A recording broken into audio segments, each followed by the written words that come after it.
CBS News political director John Dickerson is with us. John, good morning. So there is a lunch at the White House. Beyond the courtesy of it all, is it possible that something might come out of this, like Governor Romney helping the president in some way? Something could come out of it. White House officials I've talked to say there's no agenda. They don't want to prejudge what even Governor Romney might be interested in. But saying that they're interested in talking to him about what he might be interested in. And the president in his press conference said there were some good ideas that Governor Romney had.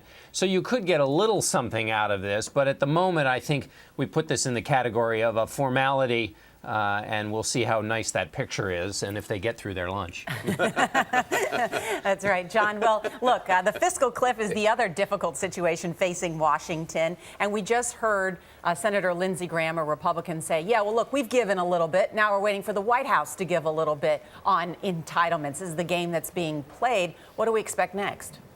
Well, we're going to keep going back and forth, and this is the key thing to keep the eye on, is this question of tax rates going up. Republicans, including Lindsey Graham, have talked about revenue, but Lindsey Graham has said, I don't want to ever see tax rates go up. And so that's the key thing to watch. As Major reported, the president is saying tax rates must go up. And so the only way you're going to buy off Republicans to get tax rates to go up would be to show some flexibility on somewhere where Democrats would feel some pain, and that would be in the entitlement area. But the president doesn't want to touch Social Security. And really what this is trying to do something on entitlements that allows Republicans to save face in an ultimate deal so they can say, look, this is what we got. We didn't just totally get rolled by the president. But, John, we just showed the front page of the Wall Street Journal this morning that suggests that Obama might be flexible on raising those top rates, that maybe not going back all the way to Clinton-era rates like 39%, but maybe 37 or 38%, that could be a sign of compromise. Well, he's always said, the president has said, rates must go up. How much they go up, whether it's a combination of closing loopholes and getting rid of deductions, plus raising the rates a little, he'll take any mix. He's very skeptical that you can do much, that most of the work has to be done by raising the rates, but he'll take any mix. So this is essentially where he's always been on the question of how you get that revenue into this deal. John, maybe they need a new definition of entitlements and tax rates and spending. Right. Well, that's one of the things. When you can't get the numbers to add up, you definitely go to the dictionary to make up some new words. Let me turn to Susan Rice. This is what the president said yesterday. Susan Rice is extraordinary. Couldn't be prouder of the job that she's done at USUN.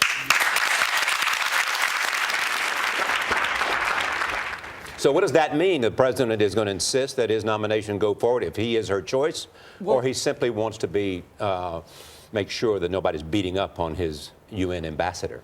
Well, this is the problem. Again, we should probably go back to the dictionary. She's not a nominee. She's a nominee kind of in waiting. And this is the problem. The president can't defend her as a nominee for a job he hasn't nominated her for.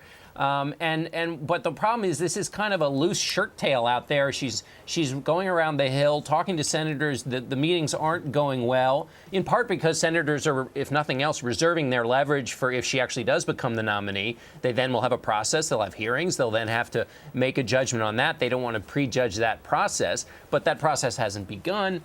So the president has to say these limited things. But when he says only a limited thing about her success at the UN, he's not defending her on the question that's before him. So the White House is in a tricky spot here. And of course, then hanging over all of this is Republicans' anger that they're still not getting the questions answered on Benghazi, and they feel like the answers they're getting are as political as the original ones they heard, and that's what's upset them in the first place. John Dickerson, thank you.